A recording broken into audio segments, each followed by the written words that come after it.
Pelaku jambret dihajar massa di tengah jalan. Seorang remaja dipukuli hingga kritis oleh warga.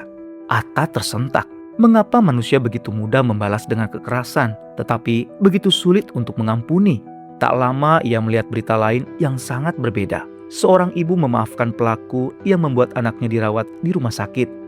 Atta merenung, kenapa ibu itu bisa memilih mengampuni? Dua kejadian, dua reaksi yang bertolak belakang. Dan sejak itu, Atta mulai mencari tahu ajaran tentang kasih dan pengampunan. Atta adalah seorang mukmin yang sejak kecil percaya bahwa Allah Maha Pengasih. Dalam Al-Quran bahkan disebutkan, jika kamu mencintai Allah, maka Allah akan mengasihi dan mengampuni dosa-dosamu. Atta percaya bahwa kasih Allah itu nyata.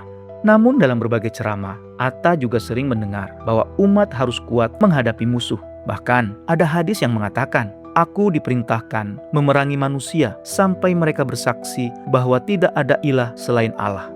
Atta mulai bingung. Di satu sisi, ia mendengar ajaran tentang kasih dan pengampunan. Namun, di sisi lain, ia juga melihat kekerasan terjadi. Ia teringat seorang pencuri yang tertangkap warga, lalu dipukuli ramai-ramai. Semua orang menganggap itu keadilan.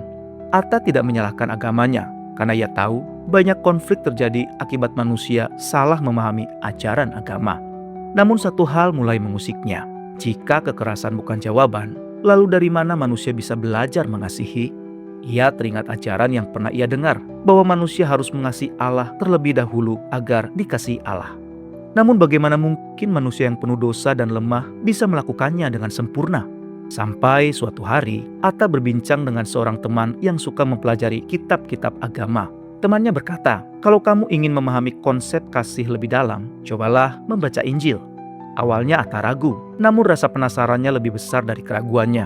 Akhirnya, ia mulai membaca beberapa bagian Injil. Dan disitulah ia menemukan satu kalimat yang membuka pikirannya. Kita mengasihi karena Tuhan lebih dahulu mengasihi kita. Selama ini ia berpikir manusia harus lebih dulu mengasihi Allah. Tetapi Injil justru mengatakan sebaliknya.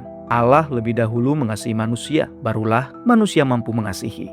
Hal ini dibuktikan dengan adanya pribadi Isa Al-Masih yang nuzul ke dunia. Pemahaman itu mulai mengubah cara pandangnya. Atta lalu mempelajari ajaran Isa Al-Masih lebih jauh. Ia menemukan bahwa Isa tidak hanya mengajarkan kasih, tetapi rela menyerahkan nyawanya untuk menanggung dosa manusia. Melalui pengorbanan itu, manusia menerima ampunan dan keselamatan dari Allah. Disitulah Atta mulai memahami sesuatu yang baru.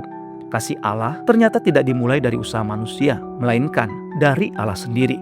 Ketika seseorang mengalami kasih itu, hatinya berubah. Ia tidak lagi hidup dalam kebencian dan mampu mengampuni bahkan orang yang menyakitinya. Akhirnya, Atta menemukan jawaban yang selama ini ia cari. Ternyata, kekuatan sejati bukan ada pada membalas, tetapi pada mengampuni.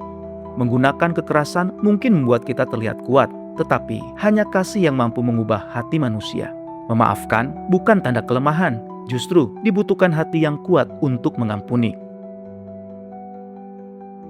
Jika Anda ingin mengenal Isa lebih dalam, lanjutkan ke video berikutnya.